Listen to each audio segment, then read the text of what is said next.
Haleluya, Shalom. Selamat pagi, selamat beribadah dalam Adonai Yeshua HaMashiach.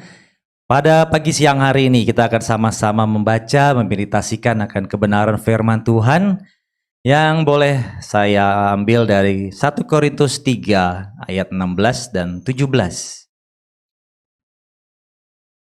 1 Korintus 3 ayat 16 sampai 17 kita akan membacanya. Seperti yang boleh tertera di depan ya, kita akan baca bersama-sama kedua ayat ini. 3, 2, 1. Tidak tahukah kamu bahwa kamu adalah tempat suci Elohim dan roh Elohim berdiam di dalam kamu? Jika seseorang menghancurkan tempat suci Elohim, Elohim akan menghancurkan dia. Sebab tempat suci Elohim itu kudus, kamulah itu. Haleluya, puji Bapa Yahweh. Silahkan duduk. Kedua ayat yang sering kita baca, yang sering disampaikan di tempat ini ya, bahwa kita semua adalah tempat kudusnya Elohim. Coba kita lihat yang versi bahasa Inggrisnya deh. Now you not that you are the temple of God. Yeah, the temple of God, and that the Spirit of God dwelt in you. If any man defile the temple of God, him shall God destroy. For the temple of God is holy, which temple you are. Ya. Ada saya garis bawahi, ada dua ya. Pertama adalah temple, ya tadi dalam bahasa Inggris ya, temple, dan juga yang kedua adalah defile ya. Kalau seseorang defile ya. Jadi yang pertama temple itu berarti ya baitnya ya, bait Elohim ya. Jadi kita semua adalah bait Elohim. Lalu yang ayat ke-17 tadi apa? Dalam bahasa Inggris. Ini kan jika seseorang menghancurkan tempat suci Elohim. Kalau dalam versi bahasa Inggris tadi apa? If any man defile the temple of God. Defile itu mengotori, menodai ya. Jadi bukan menghancurkan, tetapi jika seseorang menodai atau mengotori bait Elohim, maka Elohim akan menghancurkan dia. Ya, kalau jika seseorang menghancurkan tempat suci ya, kalau misalkan di sini kan menghancurkan tempat suci itu berarti sudah hancur ya, sudah selesai ya. Tapi kalau berbicara menodai, mengotori, itu adalah suatu proses sebelum menuju pada kehancuran ya. Dan apabila dinodai ataupun ini dikotori, apabila ada kemurahan Tuhan masih bisa dibersihkan ya. Puji Bapa Yahweh. Kita semua adalah bait sucinya Elohim ya, the temple of God ya. Puji Bapa Yahweh. Tadi kita sudah boleh sama-sama mendengarkan kesaksian-kesaksian yang kesemuanya ini berhubungan dengan ibadah ya. Berhubungan dengan ibadah, adanya halangan ketika mau datang ibadah, dan juga adanya tantangan untuk mau datang beribadah kepada Bapa Yahweh, dan juga adanya hambatan, mungkin hambatan kekuatan, kesehatan, mau datang ke hadapan Bapa Yahweh.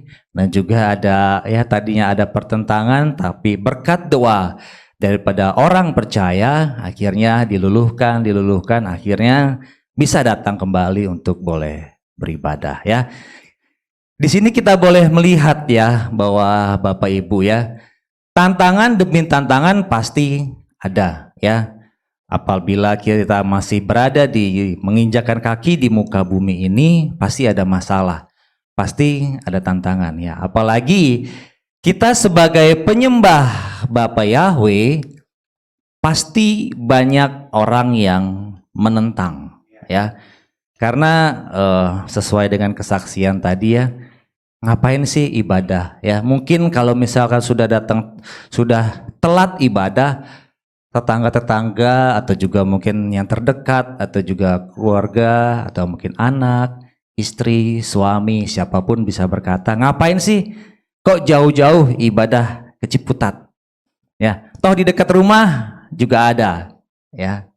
Dekat rumah juga ada, tetapi ya disitulah kita boleh melihat ya bahwa memang kita ini berbeda, ya. Berbeda dalam hal apa? Dalam hal sesembahan kita. Yang tadi kita boleh pelajari bahwa kita adalah tempat kudus, adalah bait sucinya Elohim, ya. Berbicara bait suci, berbicara tempat, pasti memiliki satu nama. Pasti memiliki suatu, kalau misalkan apa di rumah kan, di rumah misalkan blok A ini adalah Bapak A. Blok B ini adalah mungkin Bapak B. Blok C ini adalah Bapak C. Jadi semua ada tempat-tempatnya ya. Dan dari situ kita boleh melihat bahwa tempat kudus Elohim, bait sucinya Elohim, dan kita boleh percaya bahwa ini memang berbeda dengan sesembahan yang banyak disembah oleh banyakan orang yang menamakan diri sebagai orang Kristen ya. Di Ciputat ini sendiri tidak ada yang seperti kita. Mungkin tambah lebar lagi di Tangerang Selatan, tambah lebar lagi di Jawa Barat, di Indonesia ya, yang menyembah kepada Bapa Yahweh hanya sedikit ya. Oleh karena itu mungkin banyak yang berkata-kata ya, dari kerabat dekat, dari saudara terdekat, ngapain sih jauh-jauh datang ibadah ya, jauh-jauh datang ibadah ya. Mungkin kalau di compare dari jaraknya bisa berkilo-kilo ya, tetapi kita boleh melihat bahwa di tempat yang jauh itu ada sesembahan yang benar. Dan kita boleh pelajari pada pagi siang hari ini bahwa kita semua adalah sebagai bait sucinya Elohim, sebagai tempat kudusnya Elohim. Kita sudah dimateraikan dengan nama suci Elohim ya. Dan saya yakin dan percaya bahwa ini bait kudusnya Elohim ini yang sudah dimateraikan kepada kita semua. Dan bahkan firman Tuhan tadi bilang apa? Dan roh Elohim berdiam di dalam kamu. Ya, roh Elohim berdiam di dalam kamu apabila kita emang benar-benar adalah bait sucinya Elohim. Ya, apabila kita memang benar-benar bait suci Elohim, maka Roh Kudus, Roh Elohim ada di dalam hidup kita, dalam kehidupan kita, dalam perbuatan, dalam tingkah laku ya. Dan puji Bapa Yahweh, kita boleh berdoa. Tadi kan ada apa namanya, ada satu kata tadi yang boleh saya catat ya, dua lah, tentang apa, kerjasama, tentang kerjasama, saling mengingatkan ya, sebagai suatu organisasi. Sebagai suatu organisasi, dan kita yakin dan percaya bahwa memang kita sekarang sedang mempelajari tentang tabernakelnya Bapak Yahweh ya. Dalam tabernakelnya Bapak Yahweh, di situ harus ada kerjasama Bapak Ibu. Ya, tidak mungkin kita berdiri sendiri, tidak mungkin kita berjalan sendiri. Semua ada dalam mereka membangun itu kan ada proses potong, ada proses pelapisan, dan itu semua harus dilakukan dalam satu visi, satu misi, dalam bentuk kerjasama ya. Dan puji Bapa Yahweh, kita semua boleh saling ini ya, saling menguatkan, saling menopang ya, supaya karena di waktu-waktu yang semakin jahat ini setan semakin senang. Setan semakin senang, ngapain sih kamu ibadah jauh-jauh, udah telat nih, lagian ngapain sih kamu capek-capek ke Ciputat, dekat rumah kan ada banyak, dekat ya. Dari sisi pengorbanan ya, mungkin orang dunia berkata itu berat. Tetapi kita boleh yakin dan percaya bahwa pengorbanan Yeshua itu lebih besar daripada pengorbanan yang harus kita keluarkan saat ini ya. Oleh karena itu tetap setialah kepada Bapak Yahweh ya. Karena yang seperti yang sering dikatakan Bapak Ibu ya, kalau anaknya setan, setan tidak akan coba-coba ganggu. Tapi kalau memang benar anaknya Bapak Yahweh, nah, setan coba cari teman ya. Karena setan sukanya cari teman, ngajak-ngajak supaya apa? Bareng ya, supaya pengikutnya tambah banyak, supaya penghuni yang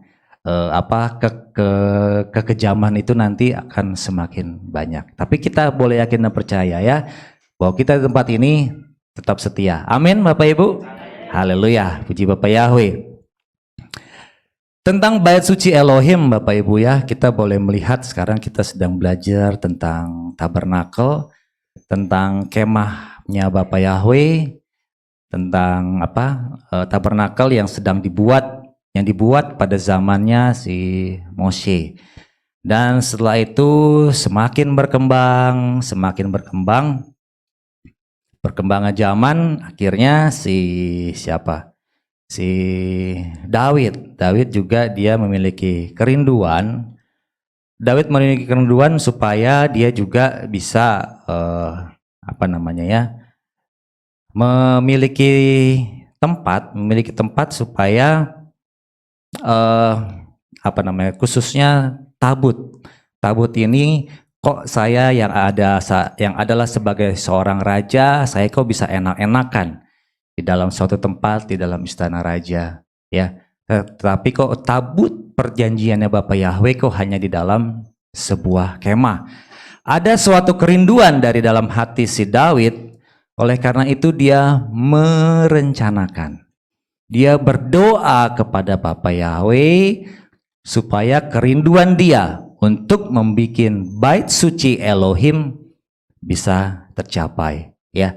Seluruh rancangan dalam tabernakel Moshe pada saat itu Tuhan memberikan gambaran-gambarannya. Begitu juga dengan bait suci yang dirindukan oleh si Daud yang akhirnya dikerjakan di zaman Salomo, itu semua juga berdasarkan hikmat yang berasal dari Bapak Yahweh. Ya, coba lihat dalam 1 Tawari 28. 1 Tawari 28 ayat 11. 11-12. 1 Tawari 28 dan 11-12.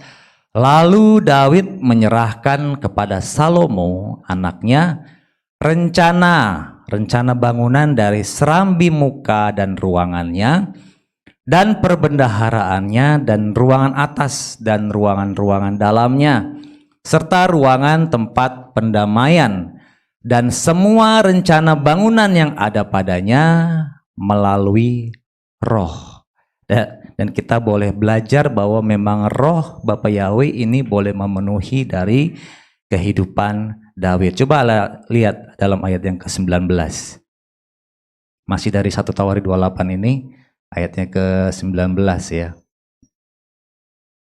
Nah, coba kita lihat. Semuanya itu terdapat dalam tulisan tangan Yahweh.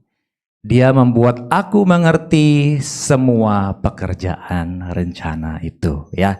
Jadi semuanya kerinduan daripada Daud dan juga setiap apa yang boleh Bapak Yahweh perintahkan kepada Moshe, semuanya harus ada dalam rencana dan rancangan daripada Bapak Yahweh. Apalagi ini dalam rencana untuk membangun bait suci Elohim, membangun temple of God.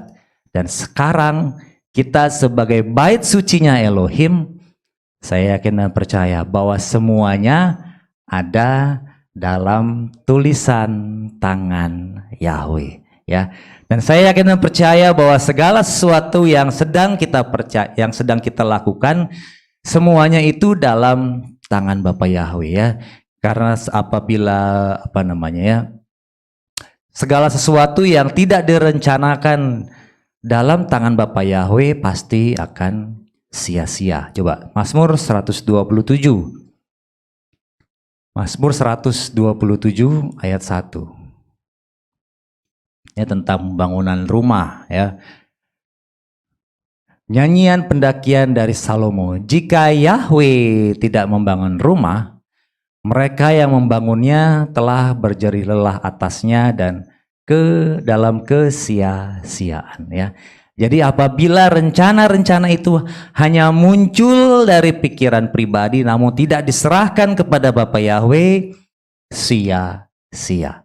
Dan saya akan mempercaya pada saat itu si Daud juga bergumul dalam roh bersama-sama dengan Bapa Yahweh karena semuanya itu berasal dari komunikasi dia dengan Bapa Yahweh. Itulah pembangunan bait suci di zaman Daud.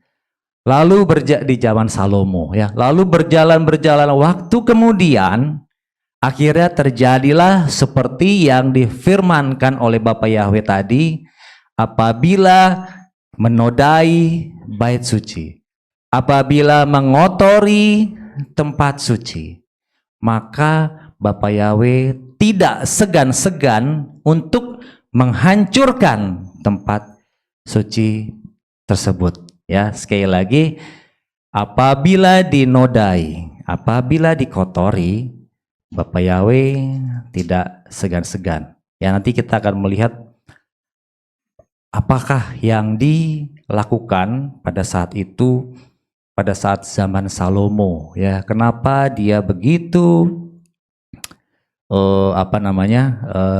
begitu dihancurkan ya bait suci itu ya. Di saat awal Daud pernah mengatakan kepada Salomo, apabila kamu tetap berjalan dalam jalannya Bapa Yahweh, maka kerajaanmu, keturunanmu tidak akan tergoyahkan. Tapi di situ ternyata ada suatu hal yang membuat akhirnya Bapa Yahweh tidak segan untuk menghancurkan bait suci tersebut. Dan puji Bapa Yahweh, akhirnya pada saat itu, karena apa? Karena ada umat pilihan Yahweh, ya. Karena ada umat pilihan Bapa Yahweh yang selalu berdoa. Ya, jadi pada saat itu kan bait suci pada zaman Salomo itu dihancurkan oleh Babylon. Dihancurkan oleh kerajaan Babylon, dan puji Bapa Yahweh karena ada umat pilihan Bapa Yahweh, akhirnya ya, sekali lagi, yang tadinya musuh bisa dibuat menjadi teman oleh Bapa Yahweh ya. Jadi pada saat itu, pada saat si Babylon menghancurkan, Babylon akhirnya dihancurkan oleh Media Persia. Dan disitulah akhirnya Media Persia dipakai oleh Bapa Yahweh, khususnya pada saat zaman pemerintahan Kores, untuk kembali ke Yerusalem, membangun kembali, memperbaiki kembali akan bait suci Elohim yang sudah dihancurkan pada saat zaman si Babylon, Nebukadnezar. Ya, di situ ada siapa? Ada Ezra, ada Daniel, ada banyak sekali umat-umat pilihan Bapa Yahweh yang boleh senantiasa berdoa. Dan puji Bapa Yahweh, setelah saat-saat itu, pada saat zaman Media Persia diperbaiki, udah jadi, sampai pada zaman pemerintahan Yesua, Yesua kembali ke surga. Dan pada saat itu juga umat mulai meninggalkan Bapa Yahweh lagi. Akhirnya dihancurkanlah lagi pada saat zamannya Roma oleh kerajaan si Titus. Sampai sekarang, sampai saat ini, kita boleh melihat bahwa bait suci sekarang ini hanyalah berupa puing-puing. Ya, berupa puing-puing. Mungkin Bapak Ibu sering ngelihat kan orang Yahudi, mereka kalau berdoa sering menghadap tembok ratapan. Nah, itulah sisa-sisa dari bait suci tersebut. Dan kita boleh melihat ya, bahwa sekarang ini Israel dia gencar untuk boleh melakukan, kalau penelitian lewat atas tidak mungkin, karena di situ ada tempat suci, tempat beribadah dari umat yang lain. mereka melakukan lewat bawah. Lewat bawah, dan puji Bapa Yahweh, di situ boleh ditemukan banyak sekali situs-situs yang menandakan bahwa memang di situ pernah ada bait suci Elohim yang didirikan awalnya oleh zaman si Salomo. Ya, di situ boleh dilihat, ditemukan, pokoknya banyaklah pondasi-pondasi. Dan puji Bapa Yahweh, saya yakin dan percaya bahwa apabila nantinya akan didirikan kembali akan bait suci tersebut, semuanya itu seperti pada saat zaman Daud, pada saat zaman Mose. Ya, seperti yang tadi kita baca tadi, bahwa semuanya ada di dalam rancangan dan rencana roh Bapa Yahweh. Ya, jadi nggak bisa apabila ada orang-orang di luar menyatakan bahwa oh nih Israel dia sedang menciptakan teknologinya sendiri, itu nggak bisa. Tapi semua harus dalam rencana dan rancangan Bapa Yahweh. Nanti bentuknya bagaimana, semuanya pasti jadi. Ya, Ayub 42 ayat 2. Coba. Ayub 42 ayat 2. Aku mengetahui bahwa engkau dapat melakukan segala sesuatu, ya, dan tidak ada rencanamu yang gagal. Nah, dari sini kita boleh melihat bahwa memang kalau nantinya memang bait suci harus dibangun kembali, tidak ada rencana Bapa Yahweh yang gagal, dan bahwa Dia dapat melakukan segala sesuatu, ya. Kalaupun sekarang ini mungkin mungkin secara manusia dalam waktu 3 hari harus membangun, tapi saya yakin dan percaya tidak ada rencana Bapa Yahweh yang gagal. Nah, puji Bapa Yahweh. Itu sekilas cerita tentang bait suci dari tabernakel atau juga yang dibangun pada saat Salomo, lalu di zaman Mose, lalu di zaman Salomo bait sucinya pertama, lalu kedua dipugar, diperbaiki di zamannya Ezra pada saat pemerintahan Media Persia, dan sebentar lagi yang pembangunan yang ketiga yang sedang ditunggu-tunggu. Ya, kenapa ditunggu-tunggu? Karena pada saat itulah, pada saat selesai, pada saat kita menunggu, kita tetap di sini atau kita diraibkan, ya. Itu yang ditunggu-tunggu, ya. Tetapi saya yakin dan percaya bahwa kita semua adalah bait sucinya Elohim, dan di dalam hidup kita sudah dimateraikan oleh Bapa Yahweh dalam Yeshua HaMashiach, ya. Di sini saya boleh melihat bahwa namanya bangunan pasti namanya satu. Misal the Temple of Buddha, ya. Namanya apa? Borobudur. Ya, satu namanya, dan sesembahannya juga satu.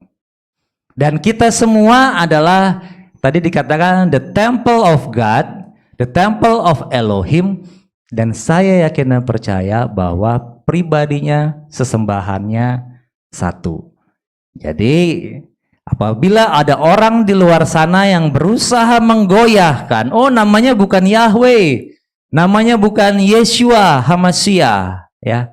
Di luar sana kan banyak kan, apalagi ya itu kita sebagai, kalau dalam hitung-hitungan adalah sebagai orang minoritas dari antara minoritas, ya. Kita kalau dalam hitung-hitungan dunia, ya, dalam hitung-hitungan dunia, kita sebagai orang minoritas di antara minoritas di Indonesia, ya. Mungkin dikucilkan, ya. Ngapain sih beribadah capek-capek dari jam 8 sampai jam 12 di hari Minggu. Lalu di hari Sabtu dari jam 3 sampai jam 6 sore. Ya, mendingan hari Sabtu leyeh-leyeh aja di rumah. Ya, atau juga bisa santai lah. Dekat rumah juga ada gereja, ya. Kan KTP-nya Kristen, ya, gitu. Ya, disitulah tantangannya Bapak Ibu, ya. Disitulah tantangannya, apakah kita memang benar-benar adalah bait suci Elohim. Ya, kalau kita memang benar-benar adalah bait suci Elohim, di situ bertahtalah roh Elohim. Tapi kalau kita bukan bait suci Elohim, alias sesembahan yang lain, jangan-jangan kalau dalam bahasa mungkin kopong. Kopong apa? Nggak ada isinya. Tidak diisi dengan roh Elohim. Tetapi karena kita semua adalah bait suci Elohim, maka kita diisi dengan roh Elohim. Dan saya yakin dan percaya bahwa apabila kita diisi oleh roh Elohim, apabila kita dipimpin oleh roh Elohim, ya pasti bisa. Pasti bisa mengalahkan semua hal-hal omongan-omongan yang berasal dari luar, yang berusaha untuk melemahkan akan kehidupan dari jemaat anak domba Adonai. Ya, saya ada satu ini Bapak Ibu ya, saya suka dengar YouTube tentang seorang dokter dia podcast ya, podcast. Jadi dia sudah sekitar berapa ya, 15 tahun atau 18 tahun itu dia tidak pernah makan gorengan. Ya, sudah 15 atau 18 tahun saya lupa, itu sudah tidak pernah makan gorengan. Terus si penanyanya nanya, "Hah, masa sih bisa?" Ya. Tapi dipisah dulu, gorengan dalam artian yang digoreng dalam deep fry. Maksudnya apa ya? Kalau semacam tumis-tumis itu masih bisa. Tetapi kalau yang digoreng dalam temperatur yang tinggi, karena itu Bapak Ibu ingat ya tentang apa? Perumpamaan saya khotbah yang lalu kan, semakin hitam minyaknya semakin enak, semakin gurih ya. Semakin dibakar, semakin dipanaskan, semakin gurih. Nah, di situ jadi siapa penanya ini nanya, "Kok bisa sudah 15 atau 18 tahun kok nggak makan gorengan?" Jawabannya simple. Itu seperti saya tidak mau merokok. Ya. Tidak mau merokok itu pilihan dan itu adalah lifestyle. Gaya hidup ya. Gaya hidup saya tidak merokok. Dan si dokter tersebut yang ditanyakan, gaya hidup saya tidak makan gorengan. Dan kita sebagai bait sucinya Elohim, kita juga harus memiliki lifestyle, gaya hidup. Apalagi kita kan tadi firman Tuhan katakan, apabila kita sebagai bait suci Elohim, maka kita disitulah tinggal roh Elohim. Ya, jadi apabila roh Elohim tinggal dalam hidup kita, kita harus punya lifestyle, gaya hidup. Tapi kalau gaya hidup kita sama seperti orang-orang di luar, nah itu seperti yang saya bilang, luarnya bait suci Elohim tapi dalamannya kopong, nggak ada isinya ya. Dan puji Bapak Yahweh, harus ada lifestyle, gaya hidup saya tuh seperti apa ya. Kita kan pernah belajar kan tentang makanan ya. Tadi lifestyle kita memiliki sesembahan yang berbeda dengan orang lain. Dan sekarang kita juga pernah belajar bahwa tentang makanan, ada makanan yang bukan haram dan tidak haram, tetapi makanan yang bersih dan yang tidak bersih. Kita tidak makan makanan yang tidak bersih atau makanan yang kotor, itu lifestyle. Ya, itu adalah gaya hidup. Sama seperti siapa? Bapak Ibu ingat Daniel? Daniel ketika dia diperhadapkan harus bertemu di dalam hidangan meja raja, dia tetap memiliki lifestyle sebagai orang Yahudi pada saat itu. Dia tidak makan makanan yang dihidangkan oleh raja. Jadi dia hanya makan makanan sayur-sayuran gitu ya. itu adalah lifestyle ya.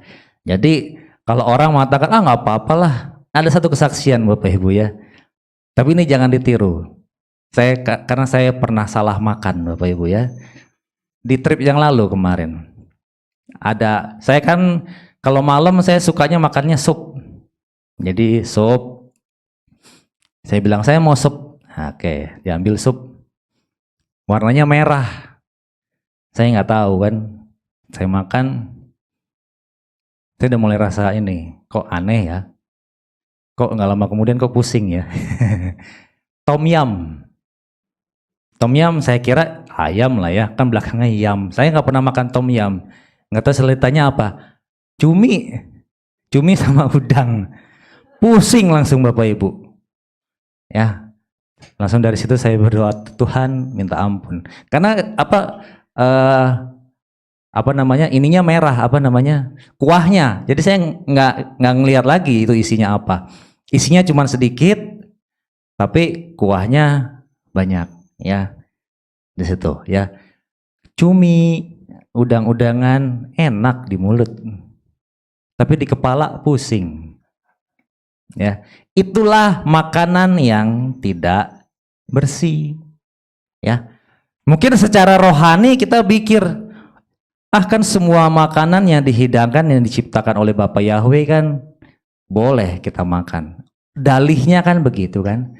Tapi ternyata ada manfaatnya dalam kesehatan kita ya. Puji Bapa Yahweh di situ. Wah, langsung pusing Bapak Ibu ya.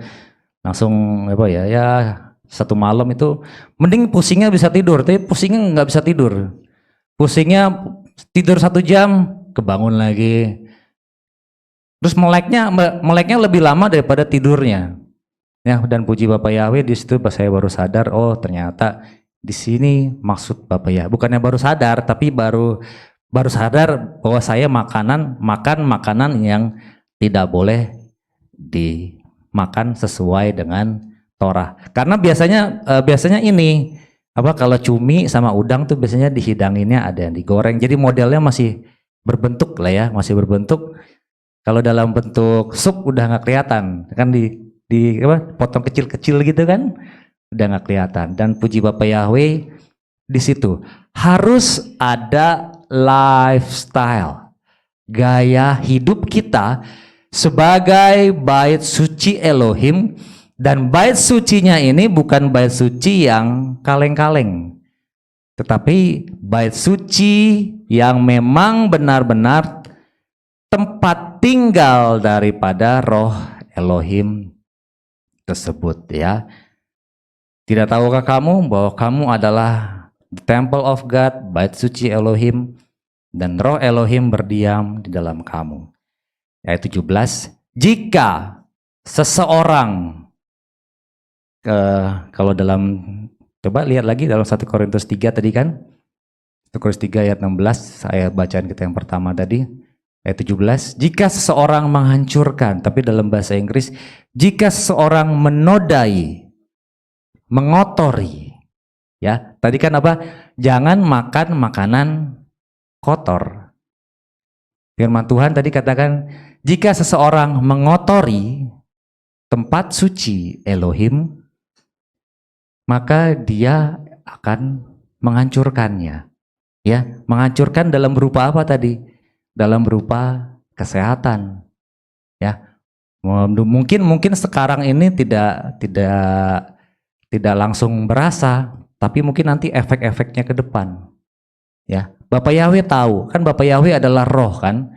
Bapak Yahweh tahu sekarang, besok, dan yang akan datang. Jadi efek-efek berkepanjangan Bapak Yahweh sudah tahu, ya. Jadinya jika seseorang menodai, jika seseorang mengotori bait Elohim, maka Tuhan akan menghancurkan dia. Nah, ini seperti yang tadi saya bilang. Mengotorinya dalam bentuk apa sih? Pada saat bait suci, pada saat itu akhirnya dengan rencana Bapak Yahweh, akhirnya musuh-musuh Israel pada saat itu dipakai untuk menghancurkan bait suci Elohim. Awal mulanya kenapa? Karena terjadi tidak melakukan perintah Bapa Yahweh. Ya, Daud mengatakan kepada Salomo, apabila engkau tetap berpegang teguh kepada Yahweh Elohim, maka Dia akan membuat kerajaanmu, ya dalam tanda kutip, langgeng. Tapi apa ternyata yang dilakukan oleh Salomo? 1 Raja-Raja 11. Nah ini 1 Raja-Raja 11 ayat 1. Raja Salomo mencintai banyak wanita asing. Dia mencintai banyak wanita asing. Selain putri Firaun itu ya dari Mesir, selain putri Firaun, yaitu wanita-wanita Moab, Amon, Edom, Sidon, dan Het. Kalau kita lihat di peta ini sekarang ini, seperti misalkan Sidon itu yang sekarang menjadi Libanon. Wanita-wanita Moab, Amon, Edom itu seperti yang Yordania atau Arab Saudi. Kalau dilihat dari peta-petanya ya. Jadi Salomo dia mencintai banyak wanita asing selain putri Mesir, putri Firaun, dia juga mencintai wanita Moab, Amon, Edom, Sidon, dan Het. Ayat kedua, tentang bangsa-bangsa itu Yahweh telah berfirman kepada orang Israel. Ya, perhatikan, Yahweh berfirmannya kepada orang Israel, bukan hanya kepada Salomo aja. Janganlah kamu bergaul dengan mereka, dan mereka pun jangan bergaul denganmu. Karena sesungguhnya mereka akan mencondongkan hatimu kepada berhala-berhala mereka. Namun Salomo telah berpaut kepada mereka atas nama cinta. Dan dia mempunyai 700 istri, yaitu putri-putri raja dan 300 gundik. Istri-istrinya itu atas nama cinta membelokkan hatinya. Dan terjadilah pada waktu Salomo sudah tua. Nah, sekali lagi, Bapak Yahweh sudah tahu keadaan dulu, sekarang, sampai ke depan. Di depan Bapak Yahweh udah tahu. Bapak Yahweh sudah tahu sebelumnya, dia sudah kasih perintah, jangan bergaul dengan wanita-wanita asing. Nah, akhirnya terjadilah pada waktu Salomo sudah tua. Istri-istrinya itu membelokkan hatinya kepada ilah-ilah lain. Dan hatinya tidak sepenuhnya berpaut kepada Yahweh Elohimnya seperti Daud ayahnya. Demikianlah Salomo mengikuti Astoret, dewinya orang Sidon, dewinya orang Libanon, dan mengikuti Milkom, dewa kejijikan orang Amon. Dan Salomo melakukan apa yang jahat di mata Yahweh dan tidak dengan sepenuh hati mengikuti Yahweh seperti Daud ayahnya ya. Ini ayat 6 kita kunci dulu. Kita lanjut ayat 7. Kemudian Salomo mendirikan bukit pengorbanan bagi Kamos, dewa kejijikan orang-orang Moab, di bukit yang ada di depan Yerusalem, dan bagi Molok, dewa kejijikan Bani Amon. Dan demikianlah yang telah dia lakukan untuk semua istri asing yang membakar dupa dan yang berkorban kepada ilah-ilah lain ya. Seperti yang tadi saya bilang, kita lock dulu di situ ya. Jadinya apa? Coba lihat ayat ke-6 tadi. Salomo melakukan apa yang jahat di mata Yahweh dan tidak dengan sepenuh hati. Tidak dengan sepenuh hati, berarti masih ada hati sedikit. Tapi kita tidak tahu berapa persen.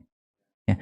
Tidak sepenuh hati mengikut Yahweh, namun karena atas nama cinta dibelokkanlah hatinya menyembah kepada ilah-ilah lain akhirnya seperti tadi yang dikatakan Salomo sudah tua. Pada waktu Salomo sudah tua, kesempatanlah akhirnya para istri ini mencondongkan hati Salomo kepada ilah-ilah lain, ya. Salomo tadinya mendirikan bait Elohim, tetapi karena hatinya berbelok, dalam ayat yang ke-7, coba lihat, ada bait Elohim, lalu dia bikin lagi bukit pengorbanan.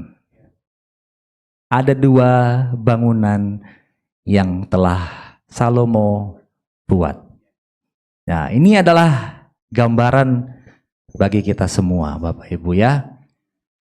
Memang benar ada bait suci Elohim, tetapi ada juga bukit pengorbanan, ya. Kalau misalkan kita baca-baca lagi tentang raja-raja Israel, Bapak Ibu, ya.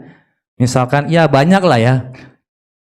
Mereka telah melakukan apa yang benar di mata Yahweh, namun bukit-bukit pengorbanan tidak dihancurkan. Nah, bukit pengorbanan yang tidak dihancurkan itulah yang tersisa pada saat zamannya yang dibikin oleh Salomo.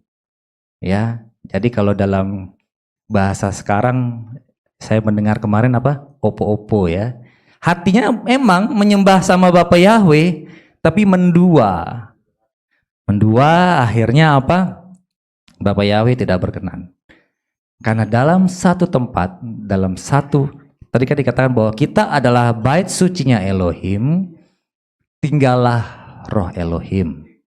Jangan seperti si Salomo, seolah-olah dia dulu memang mendirikan bait suci Elohim, tapi bukit pengorbanan kepada ilah-ilah lain juga dia buat.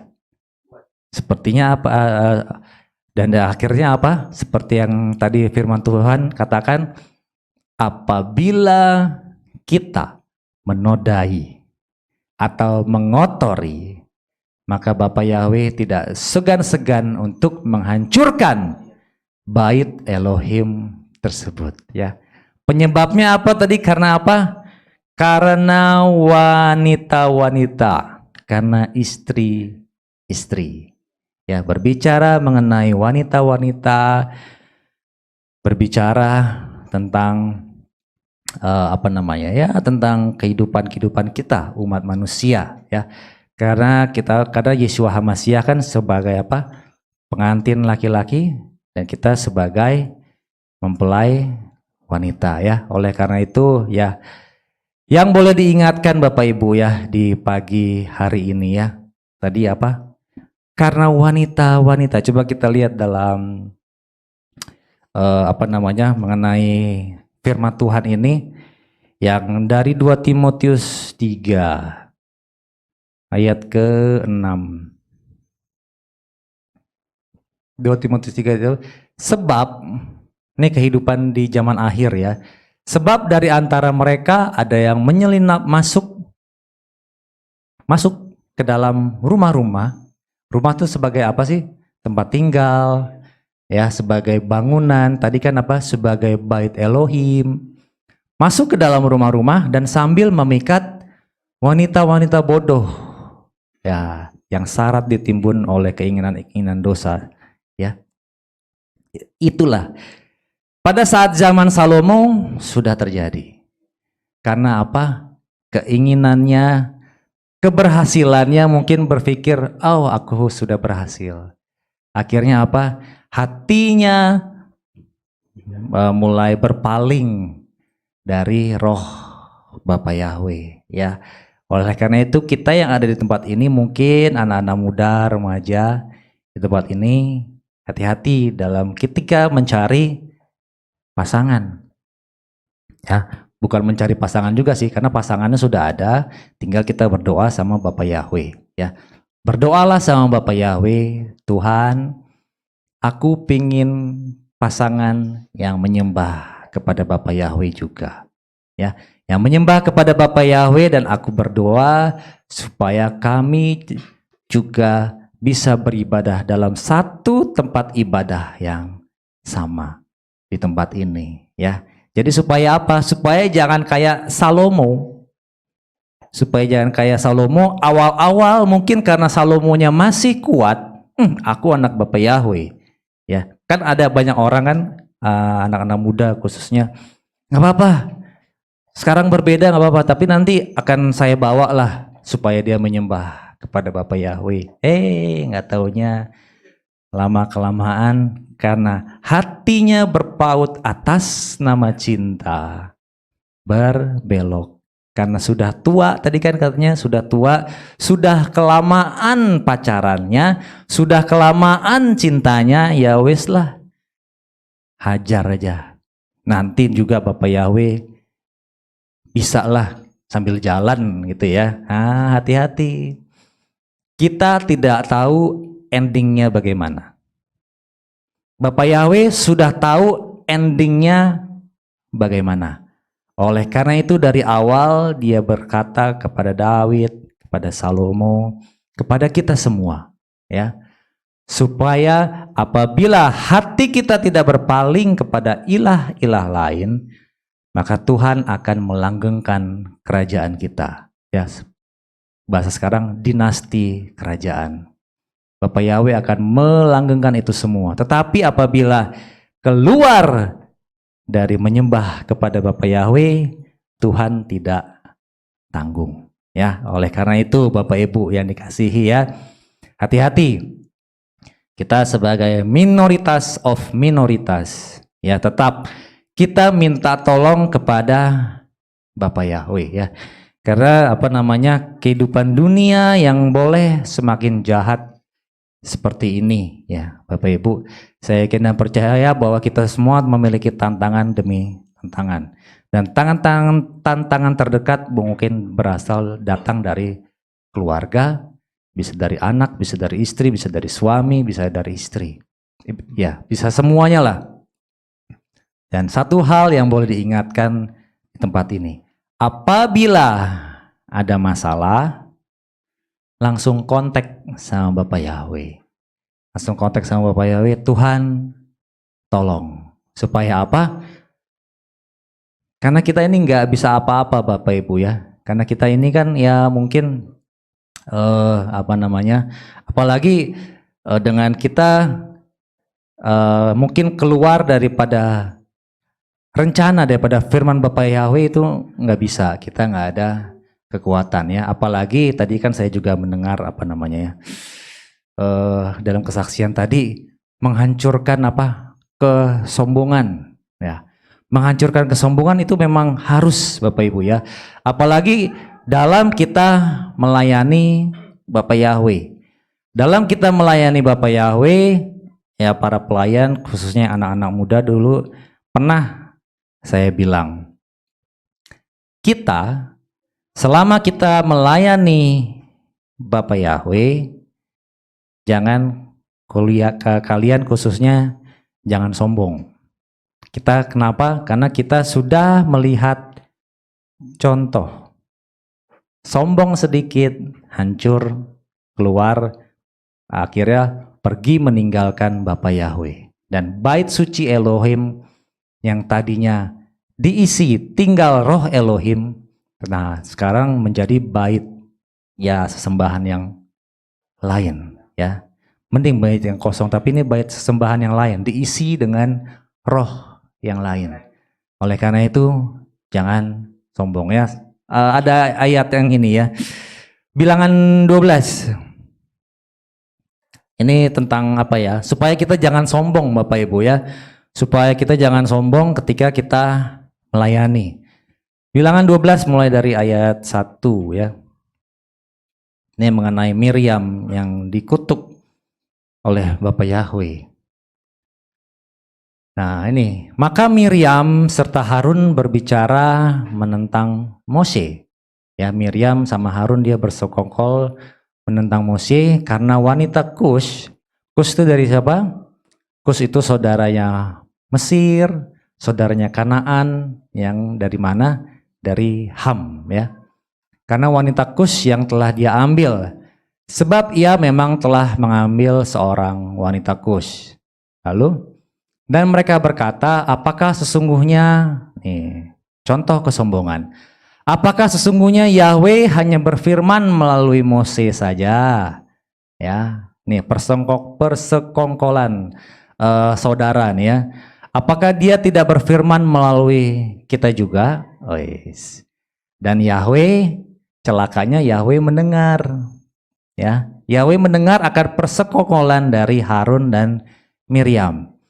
Dan Musa adalah seorang yang sangat lembut hatinya, lebih daripada setiap orang yang ada di atas muka bumi. Dan tiba-tiba berfirmanlah Yahweh kepada Mose dan kepada Harun dan kepada Miriam. Keluar kamu bertiga ke kemah pertemuan. Dan mereka bertiga keluar. Dan Yahweh turun dalam tiang awan dan berdiri. Dan Yahweh turun dalam tiang awan berarti siang ya.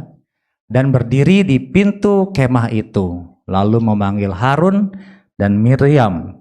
Dan keluarlah mereka berdua. Dan dia berfirman, dengarkanlah sekarang perkataanku. Jika ada seorang nabi di antara kamu, aku Yahweh akan membuat diriku dikenal olehnya dalam penglihatan. Aku akan berbicara kepadanya dalam mimpi. Tidaklah demikian dengan hambaku Mose, dialah seorang yang ditetapkan dalam seluruh rumahku. Aku berbicara kepadanya dari mulut ke mulut, bahkan oleh sebuah penampakan. Dan bukan dalam teka-teki, dan dia memandang rupa Yahweh. Jadi mengapakah kamu tidak takut untuk berbicara tentang hambaku Mose? Dan menyalalah murka Yahweh terhadap mereka, lalu pergilah dia. Dan awan itu pergi dari atas kemah, dan tampaklah Miriam terkena kusta seperti salju. Dan Harun berpaling ke arah Miriam dan tampaklah dia terkena kusta. Ini mungkin kalau dilihatnya sepele ya. Tuhan, kok kamu kan tidak hanya berbicara kepada Mose aja. Tapi kalau kita lihat dari kenyataannya, memang Tuhan hanya berbicara kepada Mose. Tuhan tidak berbicara kepada Miriam, dan Harun hanyalah kepanjangan mulut dari Bapa Yahweh melalui Mose dan kepada Harun. Tetapi di situ mulai apa? Sombong, ya. Mulai sombong, artinya dari kesombongan itulah akhirnya Miriam yang pada saat itu mengajak si Harun bersekongkol, akhirnya terkena kusta. Berbicara kusta, berbicara apa? Berbicara hukuman. Ya, berbicara hukuman, dan itu semua akan Tuhan berikan hukuman kepada mereka yang tidak setia kepada Bapa Yahweh. Oleh karena itu, kita semua jangan sombong ya. Jangan sombong, apalagi tadi dalam kesaksian tadi dinyatakan apa? Bahwa harus ada apa tadi? Kerjasama ya. Harus ada kerjasama dalam kita melayani Bapa Yahweh ya. Satu ayat terakhir, 1 Korintus 12 ayat 12.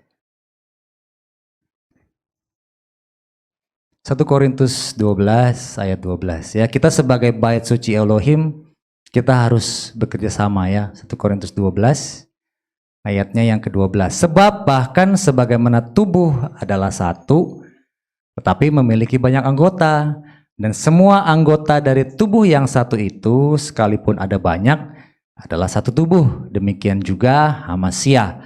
Sebab juga oleh satu roh kita semua telah dibaptis ke dalam satu tubuh, baik orang Yahudi maupun Yunani, hamba-hamba maupun orang merdeka, termasuk kita semua, dan semuanya telah diberi minum ke dalam satu roh. Sebab tubuh juga bukan hanya satu anggota, melainkan banyak. Seandainya kaki dapat berkata, karena aku bukan tangan, aku tidak berasal dari tubuh. Nah, ada kesombongan. Apakah karena itu dia tidak berasal dari tubuh? Lanjut. Dan seandainya telinga dapat berkata, karena aku bukan mata, aku tidak berasal dari tubuh. Apakah karena itu dia tidak berasal dari tubuh? Lanjut. Jika tubuh itu seluruhnya mata, di manakah pendengaran? Jika seluruhnya pendengaran, di manakah penciuman? Namun sekarang Elohim telah menempatkan anggota-anggota pada tubuh masing-masing dari mereka seperti yang Dia kehendaki. Ya, oleh karena itu kita semua saling bekerja samalah. Ya, saling bekerja sama, saling menopang, nggak usah namanya saling sikut ya. Karena apa namanya? Kalau dalam pekerjaan mungkin ya. Mungkin bisa orang tuh saling sikut, pengen menunjukkan saya yang paling bisa. Saya yang berhak menduduki peringkat pertama dalam perusahaan. Tapi dalam baitnya Elohim, bait sucinya Elohim, dalam temple of God, nggak bisa. Kita semua rata. Kita semua rata, oleh karena itu saling bekerja sama. Saling bekerja sama, saling menatap kepada satu tujuan. Ya, satu tujuan kita apa? Yang kemarin supaya kita menjadi imam dan raja. Sekali lagi, milikilah lifestyle, gaya hidup sebagai anak-anak Bapa Yahweh. Ya, lifestyle atau gaya hidup dari anak-anak Bapa Yahweh jangan sama. Ya, sekali lagi, jangan sama dengan anak-anak yang menyembah kepada ilah yang lain. Ya, karena dari Tuhannya aja sudah berbeda. Dari Tuhan yang berbeda, maka kelakuannya juga harus berbeda. Jangan Tuhan yang berbeda, tapi kelakuannya sama. Akhirnya apa? Main serong. Akhirnya apa? Tubuh Elohim. Akhirnya bait suci Elohim dicemari, dinodai. Nah, akibatnya apabila dicemari, dinodai, maka Bapa Yahweh tidak akan sungkan-sungkan untuk menghancurkan bait Elohim tersebut. Dan saya yakin dan percaya bahwa kita tempat ini memiliki satu visi, satu misi, satu tujuan.